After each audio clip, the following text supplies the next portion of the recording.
Hello guys, episode 1। अस्सलाम वालेकुम। कैसे हैं आप सब लोग। तो आज का जो टॉपिक होने वाला है, मैंने आपको बताया था हम लोग बहुत ही बेसिक से शुरू करेंगे, एकेडमिक ओरिएंटेड नहीं है।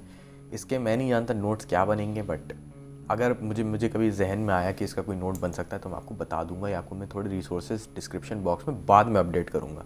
ठीक है, जब ये अपलोड हो रहा है वीडियो तब फ़ौरन मत चेक करने लग जाना। हो सकता है मुझे टाइम लग जाए यार, मेरे ज़िंदगी में काफ़ी चीज़ें चलनी हैं आसपास। लेकिन अब हम लोग एक बहुत ही इंपॉर्टेंट बात करते हैं, और वो है कि क्या आपको साइकोलॉजी लेनी भी चाहिए। वेल, अगर आप इस वक्त +2 के अंदर हैं और आप PCB में हैं या PCM में हैं, आप दोनों में से हैं, तब भी आप ले सकते हैं साइकोलॉजी को। कॉमर्स का मुझे नहीं पता, मेरे ख्याल में ले सकते हैं अगर आप कॉमर्स में भी हैं।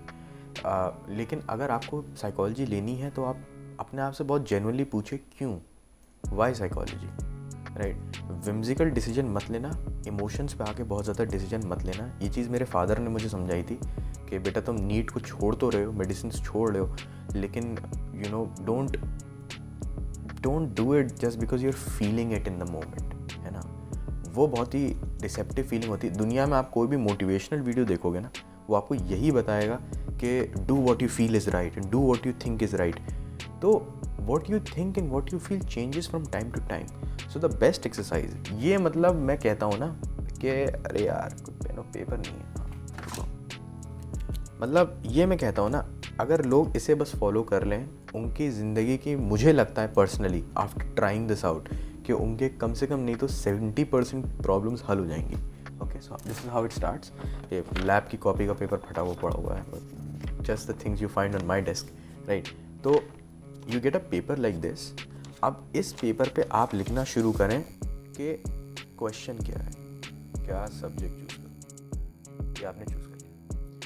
अब इसके बाद इसको एक कंपोनेंट्स में से तोड़ दो इस क्वेश्चन को। मैं इकोनॉमिक्स चूज़ करूँ, क्वेश्चन मार्क, ये क्वेश्चन का पहला कंपोनेंट। दूसरा कंपोनेंट, क्या मैं हिस्ट्री चूज़ करूँ, क्या मैं सोशल साइंसेज चूज़ करूँ, क्या मैं BCom में जाऊँ, क्या मैं BBA करूँ, क्या मैं LLB करूँ, ये सब तुम कर दो। ठीक है, ये हो गए सारे डिफरेंट सब्जेक्ट्स के।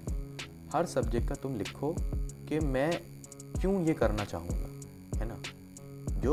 जो तुम अगर लिस्ट नहीं कर पा रहे ना रीजंस, तो भाई मतलब पहली ही कमी आ गई कि भाई आप लिस्ट नहीं कर पाए, then you don't really want to do it. ये मत करना कि I feel motivated to do this, I want to help. Try to be as specific as possible. मैं जानता हूँ ज़्यादा स्पेसिफिक होना it can somehow be detrimental to creativity. I completely agree to that, but don't do this on whims यार। मैंने बहुत decisions लिए हैं अपनी ज़िंदगी में in the past 3 or 4 years, और जो सबसे बुरे डिसीजंस थे ना यार, वो मैंने तब लिए जब मैं बहुत खुश था या मैं बहुत गुस्से में था। Those are the only 2 decisions that I regret.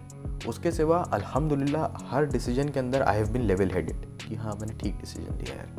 तो मान लीजिए साइकोलॉजी के अंदर आप आ गए, ठीक है, साइकोलॉजी की फील्ड है, ये बाकी सारे सब्जेक्ट के साथ भी करके देख लेना, बिकॉज मैं आपको ये तो बता सकता हूँ कि साइकोलॉजी आपके लिए है या नहीं है, लेकिन मैं आपको ये नहीं बता सकता ना कि हिस्ट्री में आपका क्या कैलिबर है। साइकोलॉजी आप तब लिएगा when you can practice active listening. अगर आप क्लिनिकल साइकोलॉजी सोच रहे हैं, सबसे पहले तो ये बात समझ लीजिए, साइकोलॉजी की अलग अलग ब्रांचेस हैं, ऑर्गेनाइजेशनल है, सोशल है, एबनॉर्मल है। वो क्या है, क्यों है, कैसे हैं, वो सब हम आगे जाके बात करेंगे कि उसके अंदर क्या क्या होता है। लेकिन सिर्फ ये नहीं है कि थेरेपी में बंदा लेटा हुआ है, वो पीछे काउच के ऊपर सिगमंड फ्रॉइड वाली मूंछ वाला कोई शख्स बैठा हुआ है, बोलो बोलो और तुमने सपने में क्या देखा बेटा, ऐसा नहीं हो रहा होता। अलग अलग टेक्निक्स हैं, चीज़ें बहुत चेंज कर गई हैं, ठीक है। इनफैक्ट 2019 या 2020 में ही ICD-11 आ रहा है, DSM-6 पता नहीं 2022 में आ रहा है, कब आ रहा है आई डोंट नो, मुझे एग्जैक्ट डेट्स नहीं पता। लेकिन दीज मैनुअल्स जिनसे हम डिसऑर्डर्स को इंटरप्रेट करते हैं वो अपडेट हो रहे हैं, there are work in progress. ऐसा नहीं वो एक बार फिक्स हो गए। पहली बार तो जाके निकले थे सेकेंड वर्ल्ड वॉर के टाइम के अराउंड पे, और तब से जाके वो अपग्रेड ही होता है। Human ethical code of conduct जो है 1992, 2002, 2010, 2016 पे 2020, these things they keep updating themselves. तो आप सबसे पहले तो ये सोचिए कि अगर आपको क्लिनिकल की साइड जाना है, क्या आपके पास कोई विजन भी है, आपने साइकोलॉजी ऐसे ही तो नहीं पकड़ ली है, क्या आपको सच में थेरेपिस्ट बनना भी है, कहीं ऐसा तो नहीं है कि आपको ऑर्गेनाइजेशनल बिहेवियर पसंद है। अगर ऑर्गेनाइजेशनल बिहेवियर भी पसंद है तो उसमें ऑर्गेनाइजेशनल साइकोलॉजी है, ठीक है। ज़रूरी नहीं है कि आप अगर इंडस्ट्रीज़ के अंदर घुसना चाहते हैं तो आपको BBA ही करना हो या MBA ही करना हो। Organisational psychology is a good field, you need to understand this, it's a very high paying one.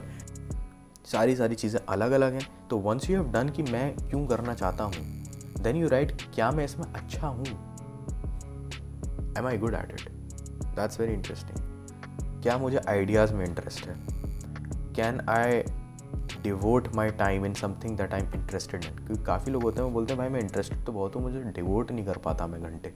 अबे भाई मैं कार्ड्स वाला एग्जांपल देता हूँ, मैं कार्ड्स में मेरे को भी बहुत इंटरेस्ट है, मैं इसमें डिवोट नहीं कर सकता भाई 5 घंटे।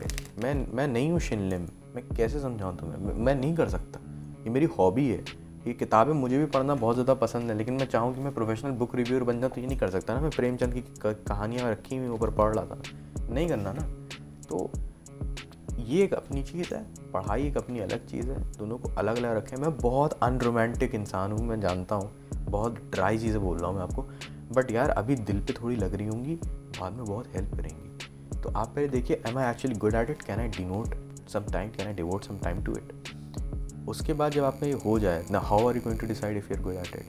कुछ चीज़ें आप गूगल कर लिएगा, एक्टिव लिसनिंग क्या होती है, ठीक है, वो हम आगे जाके भी पढ़ेंगे, लेकिन क्योंकि बहुत ही प्रिलिमिनरी एपिसोड है, ये प्रोलॉग टाइप की चीज़ है, तो मैं आपको ये बता रहा हूँ कि अगर आपको इमीडिएट डिसीजन लेना है मेरे साथ, हो सकता है क्योंकि बहुत सारे बच्चों का भी वो आ रहे होंगे, रिजल्ट्स आउट होने वाले होंगे। इस साल कोरोना के चक्कर में डिले हो गया था, तो आप लोगों का हो सकता है थोड़ा सा लेट शुरू हो काउंसलिंग एंड ऑल, लेकिन आपको क्या चूज़ करना है आप इसके हिसाब से देख सकते हैं। तो एक्टिव लिसनिंग आप देख लें, क्लिनिकल के अंदर अगर आपको जाना है, आप DSM-5 को एक बार देख लें, आप रेडिट पे देख लें, रेडिट बहुत ही अच्छा सोर्स है, रेडिट बहुत ही अंडर यूटिलाइज रिसोर्स है मेरे ख्याल से in the world of Indian academia. कोई जाता ही नहीं है वहाँ देखने, वहाँ पे सारे लोग भरे पड़े हैं भाई अलग अलग फील्ड के, तो मैं कुछ भी मिल जाएगा वहाँ पे।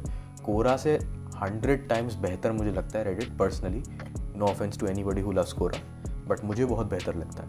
ट्विटर पे जाओ, ट्विटर पे प्रोफेशनल अकाउंट बनाओ, खैर वो एक पूरा डिफरेंट डिबेट है कि मतलब अपने आप को प्रोफेशनल कैसे प्रेजेंट करना है। वो मैंने मेरे एक सीनियर है अहमद उज़ैर भाई, जिनकी मैं बहुत रिस्पेक्ट करता हूँ, because he is a very very hard working and very creative and इसके साथ साथ डिसिप्लिन पर्सन, तो वो एक अलग डिबेट है।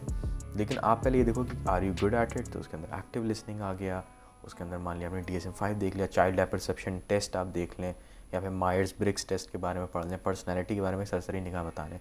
एंड अगर आपको कुछ ना समझ में आए ना किसी सब्जेक्ट के बारे में, 2 तरीके हैं, क्रैश कोर्स पे जाके, क्रैश कोर्स यूट्यूब चैनल जो मैंने नाम बताया उस पर जाके, या तो गाइज आप साइकोलॉजी की प्लेलिस्ट देख लो, या NCERT 11th-12th की उठाओ, एक बार देख लो सरसरी निगाह से, क्योंकि हर जगह ना आगे जाके कन्फ्लुएंस होने वाला है इन सब चीज़ों का। अगर आपको फिर हो गया डिसाइड कि हाँ भाई मेरे को साइकोलॉजी ही करना है, ठीक है, तो उसके बाद अगर आप बहुत स्पेसिफिक होना चाहते हैं तो आप ये कह सकते हैं भाई मेरे को एकेडमी में जाना है या मेरे को प्रैक्टिस में जाना है, यानी कि मुझे ऑर्गेनाइजेशनल साइकोलॉजी और ये सब करने के बाद मुझे कमर्शियल लाइन में जाना है, क्लिनिकल करने के बाद मैं अपना सेटअप खोलना चाहता हूँ, या फिर मैं एकेडमिक्स में जाना चाहता हूँ, या फिर मैं दोनों चीज़ें साथ साथ चाहता हूँ। क्योंकि कुछ लोग होते हैं जो कि प्रोफेसर्स भी होते हैं, at the same time there also viewing students and supervising everything. तो दोनों चीज़ें बहुत सारी आराम से पॉसिबल हैं। अगर आप एज अ पेरेंट ये वीडियो देख रहे हैं एंड आपके बच्चे ने बहुत ज़िद करी कि भाई मेरे को साइकोलॉजी लेना है, देन मैं आपको ये कहना चाहूँगा कि आप अगर ये जानना चाह रहे हैं कि साइकोलॉजी क्यों लेनी चाहिए, तो मैं आपको एक्सप्लेन करने की कोशिश करूँगा, बिकॉज आई थिंक कि बहुत सारे इंडियन पेरेंट्स को राइटफुली सो ये डाउट होता है कि भाई मेरा बच्चा साइकोलॉजी में क्यों जा रहा है, पागलों का डॉक्टर क्यों बनना है, हमारे ऐसे ही बोलते हैं ना, पागलों का डॉक्टर। तो साइकोलॉजी सिर्फ पागलपन नहीं है, साइकोलॉजी के अंदर ऑर्गेनाइजेशंस कैसे चलती हैं, कंट्रीज़ के अंदर क्या रेवोल्यूशंस आते हैं, उनके जहन के अंदर क्या चल रहा होता है, लोग आपस में मिलते हैं तो क्यों मिलते हैं, ग्रुप बाजी कैसे होती है, कम्युनलिज्म का सोर्स क्या है, कम्युनिज़म की थ्योरीज़ हो गई, या फिर आपकी नाइलिज़म की थ्योरीज़ हो गई, या फिर आपके ये क्या कहते हैं पोस्ट मॉडर्निस्ट थ्योरीज़ हो गई, जितनी भी आपको मेजर आइडियोलॉजीज़ मिलेंगी, कैपिटलिस्ट थ्योरीज़ हो गई, इन सब के अंदर कहीं ना कहीं आपको साइकोलॉजी का एलिमेंट मिल जाएगा if you look for it hard enough. Psychology is also known as the eldest child of philosophy. That is something I made up, but अब मैंने बोल दिया तो मैं इसे पेटेंट करवाऊँगा। Psychology is the eldest child of philosophy. Abdullah Sarkar 2021। तो basically इसके अंदर ये सारी चीज़ें भी आ रही होती हैं कि इंसान क्यों है, कैसा है, आर्ट के डिस्कशन इसके अंदर बहुत ज़्यादा है। देन अगर आप साइकोएनालिसिस के अंदर जाते हैं तो ड्रीम इंटरप्रिटेशन तक इसके अंदर आ जाता है। तो ये सारी चीज़ें बहुत इंटरेस्टिंग हैं। If you are truly into human nature, अगर आपको डिफ़िकल्ट कंसेप्ट समझने में प्रॉब्लम नहीं है, because I think that a very important factor in succeeding at psychology at least at the master's या PhD level is the ability to grasp complex concepts. हम लोगों को बहुत ज़्यादा वाटर डाउन करके पढ़ाया जाता है, जो हम लोगों को हमारी क्लासेस में पढ़ाया जाएगा या फिर जो हम लोगों को सिलेबस के अंदर जो रिकमेंडेड होता है, मैं उससे थोड़ा सा आपको ज़्यादा डाइवर्ज करके बताना चाहता हूँ. उसके लिए ऑफ कोर्स टाइम लग जाएगा. ये वीडियोस जो आ रही हैं ये शायद रेगुलरली इतनी ना आ पाएँ, क्योंकि मैं चाहता हूँ मैं आपको घुस के बताऊं, लेकिन ऐसे कि बोरिंग ना हो, और बोरिंग ना हो के साथ साथ मैं अपनी कोई कहानियाँ डाल दी या कोई डाल दी. क्योंकि यार ये जो डिस्कशन है ना कि हमने साइकोलॉजी लेके गलती करी है नहीं करी है, ये हम सब करते हैं यार. अब फाइनल ईयर के अंदर मेरे दोस्त हैं जो यही क्वेश्चन लेके बैठे हुए कि भाई आगे क्या होगा, स्कोप है इंडिया में नहीं है, मास्टर्स कहाँ से करना है, जामिया का फॉर्म भरना है, AMU में रहना है, बाहर निकलना है, दूसरे ममालिक में जाना है, कनाडा जाना है, UK जाना है, US जाना है, न्यूजीलैंड का सोच रहे हैं, ऑस्ट्रेलिया सोच रहे हैं, जर्मनी अच्छा लग रहा है, इटली की यूनिवर्सिटीज़ पे आ रही हैं. तो ये सारे आइडियाज़ बहुत तेज़ी से दौड़ रहे होते हैं. The problem with BA is के उतना रिसर्च अपॉर्चुनिटी नहीं है इंडिया के अंदर for BA students, at least AMU के अंदर, बिकॉज वो कल्चर कभी सही से फिट नहीं हो पाया. कभी बच्चे बहुत अनइंटरेस्टिंग आ जाते थे तो टीचर भी क्या किसको कितना बोलेगा, और वो कभी फिक्स चीज़ बैठ नहीं पाई. I think you need to be very driven if you want to do undergraduate research. And मैं ऐसा नहीं बोल रहा बहुत टॉल होके कि मुझे बहुत आती है. मैंने बहुत 4-5 पेपर छपे हुए नेचर के अंदर, ऐसा बिल्कुल नहीं है.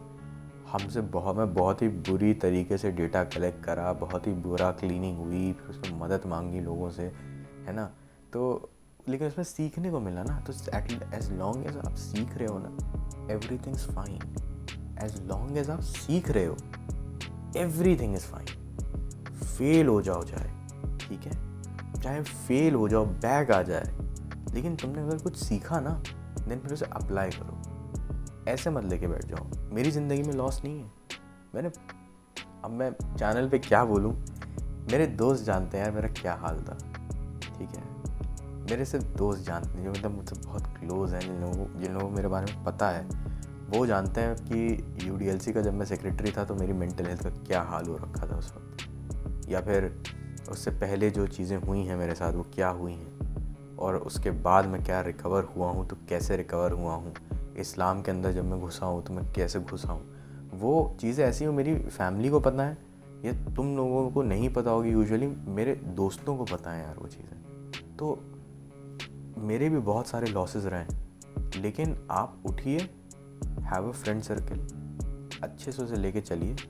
इंशाल्लाह if you choose to do psychology, I will make sure इंशाल्लाह कि आपका पाथ मेरे पाथ से थोड़ा सा आसान हो.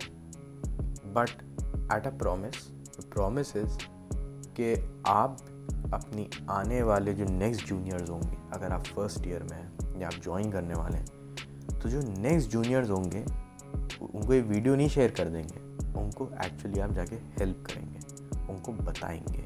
You can share this video around with your friends, with your family if you would love to. But मैं वही चीज़ बार बार बोल रहा हूँ, अपना दिमाग रखो.